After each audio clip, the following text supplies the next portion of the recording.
The air conditioner hummed, a low, constant thrum that did nothing to cool the tension in the room. It pressed in, thick and suffocating, settling on skin like a damp shroud. I could taste the silence, bitter and metallic, a promise of the storm about to break. My parents sat across the oak table, their faces carefully blank, practiced masks I knew intimately. My father's hands were clasped tight, his knuckles white. My mother traced invisible patterns on the wood grain, her eyes darting everywhere but at me, or at David, my husband, seated calmly beside me. He didn't fidget. He didn't show nerves. He just existed, a steady presence, like a mountain against their shifty terrain. He knew what was coming. He was the architect of this moment, the quiet force that had rearranged the board when they thought they had swept all the pieces away. The familiar scent of my childhood home, a mix of lemon polish and something vaguely stagnant, usually comforting, now felt cloying, trapping. I took a slow breath, held it, let it out, trying to steady the tremor in my hands they couldn't see beneath the table. This wasn't just about money. It was about power, about betrayal, about every slight, every quiet act of favoritism, every time I had been deemed less important, less deserving, less family. It was years of history culminating in this single, sharp point.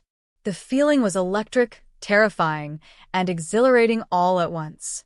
They looked at me, waiting for me to speak, waiting for me to break. They always expected me to break. Not this time. Let me know where you're watching from and what time it is. And if you haven't already, please subscribe. It helps me more than you know. It feels like a lifetime ago.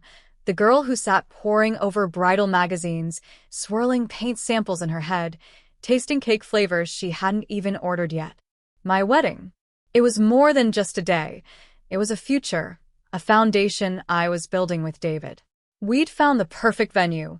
Old brick, climbing ivy, a sprawling garden that promised sunlight filtering through leaves during the ceremony and twinkle lights dancing at dusk. It felt magical, like the physical manifestation of all our hopes and dreams. And we could afford it. Not lavishly, not without budgeting and planning, but we could. Because of the fund. The wedding fund. It wasn't a surprise inheritance or a sudden windfall. It was 20 years of birthdays, Christmases, graduation gifts, tucked away by my parents in a separate account. For your future, they'd always said. For something important. A house. A wedding, it was my nest egg, my safety net, the solid ground beneath the airy castles I built in my mind. Every time I got a card with a check from an aunt or a grandparent, my mother would smile and say, "Straight into the fund." It's growing nicely. I saw the statement sometimes, the number climbing slowly, steadily. It wasn't a fortune, not by some standards, but it was enough for the kind of wedding we wanted. Enough for the down payment on a small house afterward. Enough to feel secure starting our life together. That money represented independence, the culmination of years of careful saving, a tangible symbol of my parents' stated investment in my future. My parents, our family dynamic was complex. There was me, the quiet one, the steady one, good grades, followed rules, never caused trouble.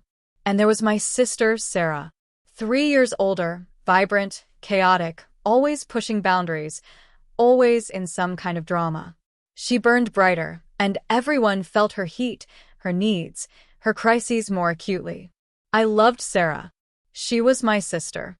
But even as a child, I felt the subtle shift in focus, the extra cushion provided for her falls, the way my steady progress was expected, while her small victories were celebrated like miracles. It was just how it was. I accepted it. Mostly.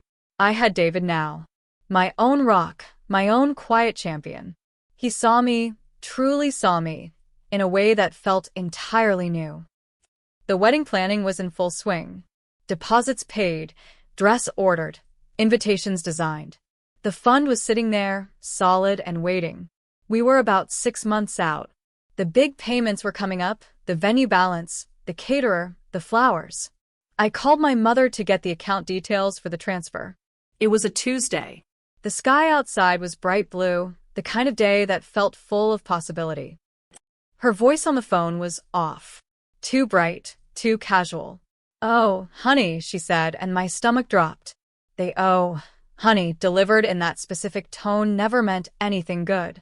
About the fund. She trailed off. I waited. The silence stretched, filled only by the distant sound of traffic through my office window. Yes, I prompted, trying to keep my voice even.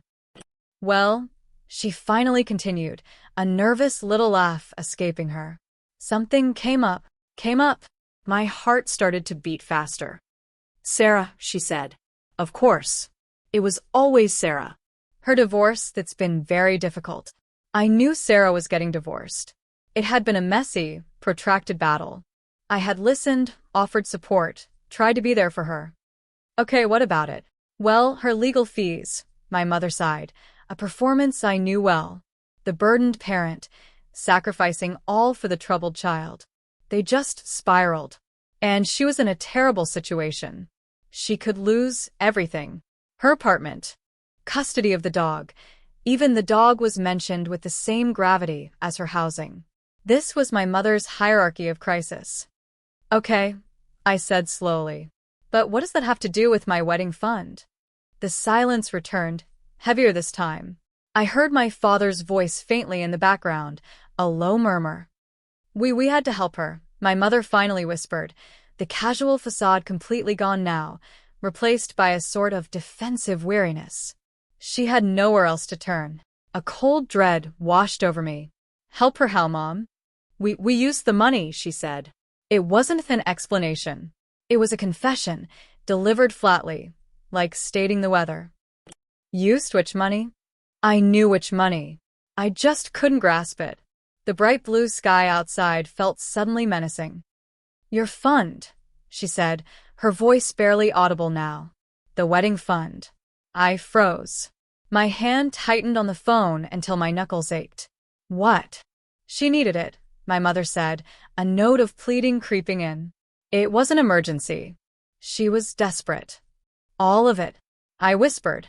My voice didn't sound like my own. It was thin, reedy, brittle. Most of it, she admitted. Enough to cover the crucial fees. Just until she gets back on her feet. Just until. The absurdity of it hit me. This wasn't a loan. This was my life savings, meticulously built over 2 decades, siphoned off without a word. Mom, that money was for the wedding. We need it now. I know, honey, I know, she said, her voice picking up speed, a rush of weak justification. And we feel terrible. Truly terrible. But Sarah, she was in such a state. And you're so responsible. You and David, you'll figure it out. You're good with money. My head was spinning. They had taken the money I needed now for my future, my foundation, to solve a crisis for my sister, who, while I loved her, was perpetually in some self-inflicted crisis. And their justification was that I was responsible and would figure it out. It was a perverse compliment, a twisted logic that used my stability against me. So, I said, the coldness spreading through my chest. You gave away my wedding fund. The money you saved for 20 years for me. It's still family money, she said, her tone hardening slightly. It helped family. It helped one member of the family by devastating another member of the family. I heard my voice rising, sharp and shaky. Don't take that tone with me, she snapped, the victim facade dropping instantly, replaced by authoritarian defensiveness. We did what we had to do. Sarah is your sister. Family helps family. But you didn't ask me, I said, the deepest wound. You didn't tell me. You just took it. There wasn't time, she insisted. It was urgent. And we knew you'd understand. Understand? Understand that my dreams, my security, my meticulously planned future with David had been sacrificed on the altar of Sarah's latest drama? Understand that I was expected to absorb this loss with a smile and figure out how to conjure thousands of dollars out of thin air in 6 months. I don't understand, I said, my voice trembling with a suppressed rage that felt alien. I don't understand how you could do this. Well, you'll have to, she said curtly. The money is gone. We'll try and pay you back eventually. When we can. Eventually? When you can. I repeated, the words hollow. There eventually had a history of never arriving. Loans to Sarah that vanished, help offered that evaporated. The call ended shortly after that, a blur of my stunned silence and my mother's increasingly frustrated attempts to justify the unjustifiable. I hung up the phone, the bright day outside now mocking me.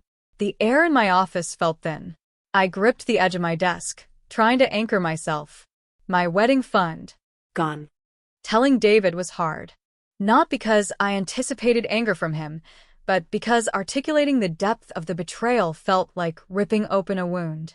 He listened quietly, his expression shifting from concern to quiet fury as I recounted the conversation. When I finished, the silence stretched between us, heavy with unspoken implications. "So," he said finally, his voice low and steady, "they took the money you've been saving for 20 years for your sister's divorce fees." "Yes," I whispered. "And they expect you to figure it out." "Yes. And they didn't ask you. They just did it." "Yes." He stood up and came around the desk, pulling me into his arms. He held me tight, letting me shake against him. "I'm so sorry," he murmured into my hair. "Not just about the money. About them." That was it. He saw it. He saw the pattern, the inherent unfairness, the callous disregard for my feelings and my future. It wasn't just a financial problem. It was a familial one. A deep, aching validation settled over me, even through the pain. I wasn't being dramatic. I wasn't overreacting. This was wrong. Deeply, fundamentally wrong. The following weeks were a blur of frantic recalculations. We went over our savings, looked at potential loans, tried to find cheaper vendors. Every conversation about the wedding was now tinged with anxiety and resentment. The joy had been sucked out of it, replaced by the bitter taste of betrayal. We had to scale back significantly. The beautiful garden venue was out. The caterer we loved was too expensive. The dress felt like an extravagance we couldn't justify, even though it was already paid for. Every cancellation, every compromise felt like another brick taken from the foundation I was trying to build. Talking to my parents became unbearable. They acted defensive, then dismissive, then resentful that I wasn't more understanding. "It was an emergency," my mother would repeat, as if that magical word erased the years of saving, the broken trust. Sarah really needed it. My father was worse, retreating into a stoic silence that implied my reaction was unreasonable, hysterical even. They offered vague promises of repayment, but when I tried to pin them down, they became evasive or angry. "Do you think we're made of money?" my father snapped once. The irony was a bitter laugh in the back of my throat. My money, apparently, they were made of. Sarah was difficult. She offered me tearful apologies one minute, talking about how stressed she was and how much she appreciated the help, and the next minute she was complaining about how hard her life was and how I couldn't possibly understand. She never offered to pay the money back herself, even a small portion. It was clear the money was gone, absorbed into the black hole of her financial mismanagement and the legal system. She acted like the help came from some abstract family fund, not from my specific, earmarked savings. The entitlement, even in her moments of apparent guilt, was breathtaking. The stress gnawed at me. Sleep became elusive. I was short-tempered, anxious, constantly fighting back tears. David was incredible, patient, and supportive, trying to shoulder the burden with me. But I felt the weight pressing down on us both. We were starting our marriage from a place of financial strain and emotional hurt, thanks to the people who were supposed to love and support us unconditionally. The wedding, once a symbol of our joyous union, now felt like a monument to my family's betrayal. One evening, after another frustrating conversation with my mother that ended with her accusing me of being ungrateful and selfish, I broke down. I sat on the floor of our living room, surrounded by crumpled wedding checklists and budget printouts, and I sobbed. Not quiet tears, but deep, racking sobs that shook my whole body. David held me again, stroking my hair, letting me grieve not just the money, but the loss of the family I thought I had. When the storm passed, leaving me feeling empty and raw, a cold quiet settled over me. The sadness was still there, a dull ache, but beneath it, something else was hardening. A quiet anger, a fierce protectiveness over the life David and I were building. My parents had shown me exactly where I stood in their hierarchy. They had shown me that their comfort, their perceived obligation to Sarah, was more important than my security, my plans, my feelings. The naive hope that they would suddenly understand, or truly apologize, or somehow fix this, died that night on the living room floor. I looked at David, his face etched with worry and love. We were in this together. And we would figure it out, but figuring it out didn't just mean finding the money for the wedding. It meant figuring out how to move forward with this gaping wound in my relationship with my parents. It meant acknowledging that the foundation I thought they had helped me build was made of sand. They think they won, I said, my voice raspy from crying. They think they can just take what's mine, justify it however they want, and I'll just accept it. Deal with it. David looked at me, a question in his eyes. I don't want to accept it, I said, the words firm, surprising even myself. I don't want to just deal with it. They crossed a line they can't uncross. They didn't just take the money. They broke something. He nodded slowly. They did. So, I continued, a strange calm settling over me. The frantic energy of the past few weeks was gone, replaced by a quiet, focused resolve. We need to find the money for the wedding. We'll do that. We'll take out a small loan. We'll cut back, whatever it takes. We'll have our wedding. The one we can afford now. Okay, David said, waiting. But this isn't over, I said, looking away, my gaze fixed on something distant. They think they can just do this and face no consequences. They think I'm the easy one, the one who won't make a fuss. They've always thought that. A small, dangerous idea began to form in my mind. It wasn't about revenge, not really. It was about rebalancing the scales, about showing them that my stability wasn't a resource to be plundered, that taking from me came at a cost. It was about reclaiming my agency. It was about standing up for myself, finally, in a way they would understand. It was about proving that I didn't need their conditional support. What are you thinking? David asked softly. I turned back to him, a flicker of something new in my eyes. Not sadness, not anger, but a cold, strategic light. They took something that represented my security, my future, my dreams, I said. They used it to fix a problem they felt was more important. A problem that, frankly, was largely self-inflicted. David didn't interrupt. He just listened. They have their own security, I continued, thinking of their house. It wasn't grand, but it was paid for or close to it. It was their rock, their comfort, the symbol of their stability. Their mortgage, David said, picking up on my thought before I even fully voiced it. He was always one step ahead. Yes, I said, a slow smile spreading across my face. It wasn't a happy smile. It was sharp, edged with something that felt a little dangerous. Their mortgage. David's eyes widened slightly, then narrowed with understanding. He saw it. The symmetry. The poetic, brutal justice. It's a lot of money, he said, not as a deterrent, but as a statement of fact. I know, I said. But you. I looked at him, really looked at him. David wasn't from a wealthy family, but he had worked incredibly hard, made smart investments, been quietly, steadily successful. He had resources I didn't.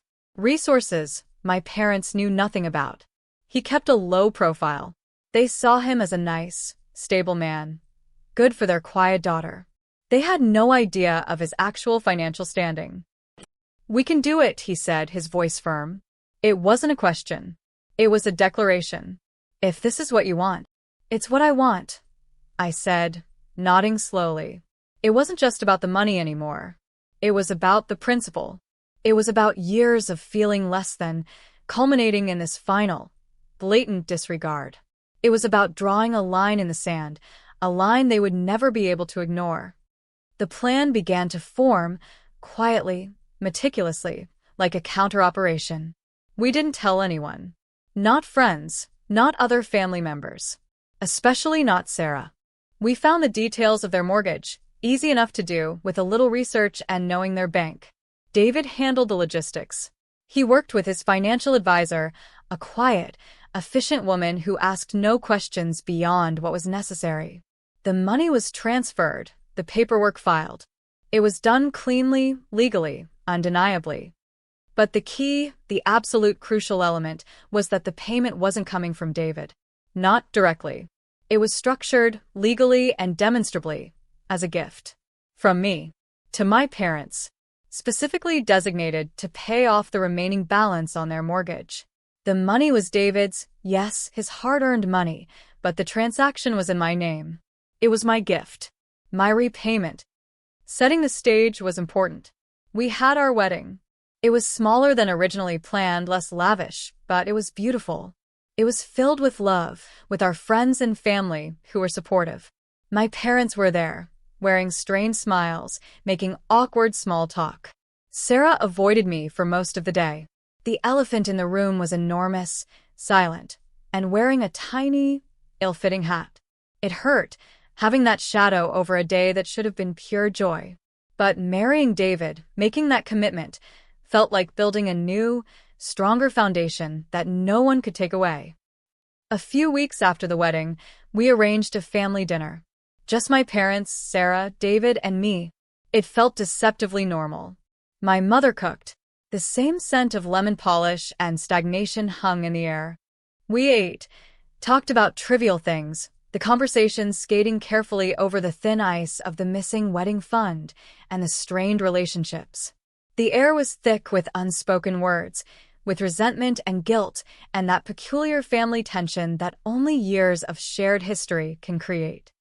Dessert was served. Coffee poured.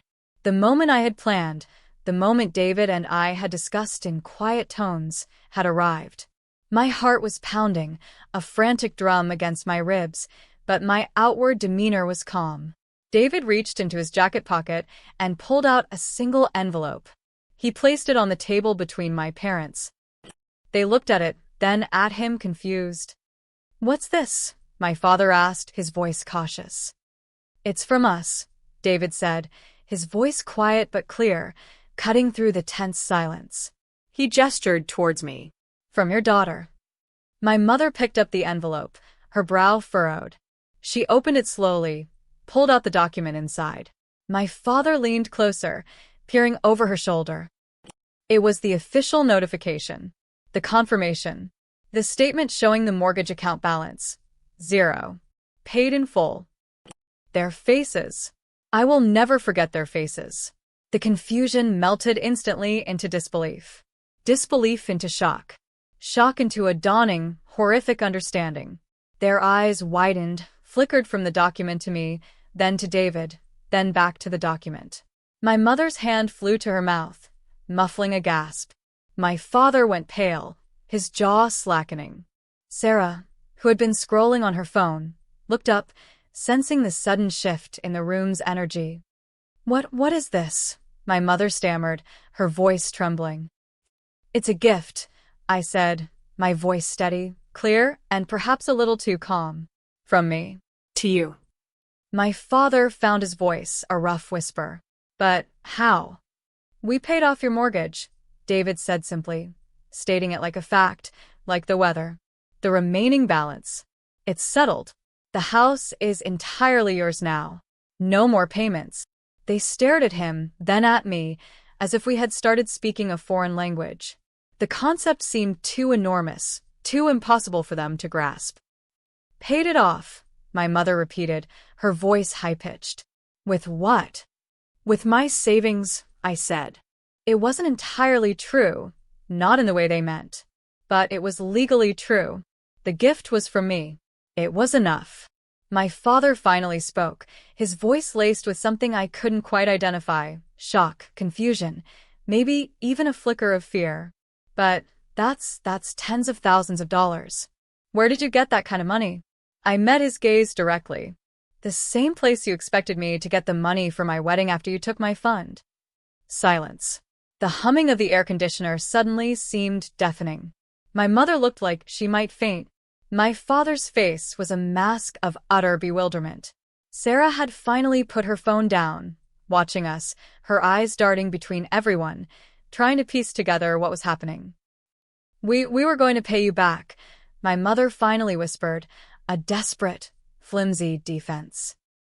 Eventually, I said, the word hanging in the air between us. When you could, like you said. My father swallowed hard. But why? He asked, his voice barely audible. Why would you do this? I leaned forward slightly, my hands resting on the table. My voice remained calm, but there was an edge to it, a cold steel I hadn't known I possessed. You taught me a valuable lesson, I said. You taught me that family helps family. You taught me that when someone you love is in trouble, even if it costs you something important, you step up. You made a sacrifice for Sarah, using resources that weren't strictly yours to use. I made a sacrifice for you, using resources that were mine to give. Their eyes searched mine, looking for an answer they couldn't find. They expected anger, tears, accusations. They didn't expect this quiet, deliberate act. They didn't expect me to turn their own twisted logic back on them. That fund, I continued, my voice softening slightly, though the underlying firmness remained. It wasn't just money. It was security. It was the down payment on our future. When you took it, you took that sense of security away. You showed me that my needs were secondary. That my planning, my saving, my stability could be sacrificed for someone else's crisis. My mother started to cry, quiet, choked sobs. We were desperate, she whispered. I know, I said. And I was hurt. And I was scared. Scared that we wouldn't be able to have the wedding. Scared that we were starting our marriage under a cloud of debt and stress. Scared that the people who were supposed to be my anchors were the ones cutting the rope. We always thought you were the strong one, my father said, his voice regaining a little strength, though still tinged with shock. The sensible one. We knew you and David would manage. And we did manage, I said. We cut back. We borrowed. We had our wedding. It wasn't the one we dreamed of, not exactly, but it was ours. And along the way, I realized something. My strength, my sensibility, it's not a resource for others to deplete. It's mine. It's something I built. And I get to decide how it's used. And I decided to use it to show you what true security looks like. Not a shaky fund that can be raided when things get tough, but a solid foundation, paid for, undeniable. I paused, letting the weight of my words settle. My parents sat in stunned silence, the document lying between them like a strange, powerful artifact. Sarah was watching us, her expression unreadable. This house, I said, gesturing around the familiar room. This was always your security, your place. I wanted you to feel what it's like to have that security absolutely guaranteed. To know that no matter what happens, this is yours. Paid for. Free and clear. The silence stretched again, filled with the echoes of everything left unsaid, every past hurt, every unspoken truth. It wasn't the triumphant moment I might have imagined during my darkest hours of anger. It was bittersweet. There was a sense of profound release, of having finally, undeniably, stood up for myself. But there was also a deep sadness for the family dynamic that had been irrevocably broken. The victory felt cold, clean, and lonely at the same time. My father finally reached for the document, picking it up with trembling hands. He looked at the zero balance, the date, the name. My name. You didn't have to do this, he said, his voice thick with emotion. No, I agreed softly. I didn't. Just like you didn't have to take my wedding fund. But we both made choices. And these are the consequences of those choices. The confrontation I had braced myself for, the potential shouting match, the tearful accusations, never fully materialized in the way I expected. They were too blindsided, too stunned by the sheer scale and unexpectedness of the act. It wasn't just the money. It was the quiet power behind it, the fact that I had orchestrated this without them knowing, the way I had used their own actions and words as the blueprint for my response. They looked at me differently after that night. The casual disregard was gone, replaced by a hesitant respect, perhaps even a little fear. The dynamic had shifted, permanently. The The score wasn't settled, not in the sense that the hurt vanished, but the balance of power had been dramatically altered. I wasn't the easy one anymore. Sarah was mostly quiet. I think she finally grasped the magnitude of what had happened, the ripple effects of her own crisis and the parents' response. She didn't apologize for her part, not really, not in a way that felt genuine. But the demanding energy was gone, replaced by a sort of subdued awkwardness. The relationship with my parents remains complicated. The mortgage being paid off is a constant, silent presence between us. It hangs in the air during every phone call, every visit. They expressed gratitude, eventually, but it was always tinged with that lingering shock and perhaps a touch of shame. We haven't returned to the easy familiarity we once had. The one I now realize was always built on a shaky foundation. Maybe we never will. But the betrayal, while not forgotten, no longer holds the crippling power it once did. I stood up for myself. I drew my line. And in doing so, I found a strength I didn't know I possessed. We finished paying off the wedding loan David and I took out a little while ago. That felt like another small victory, achieving that goal together, relying on each other, not on unreliable family promises. Our marriage is strong. David is everything I need in a partner, kind, supportive, and willing to stand by me, even when facing down complicated family dramas. The house we eventually bought together, years later, feels truly ours, a solid foundation built on mutual trust and shared effort. Sometimes, sitting in our own home, paid for by our own work, I think about my parents in their house, the one I technically paid off. It's a strange thought. It's not the happy ending I would have wished for when I was that girl planning her wedding, dreaming of a future fully supported by the people who raised her. It's more complex, more nuanced.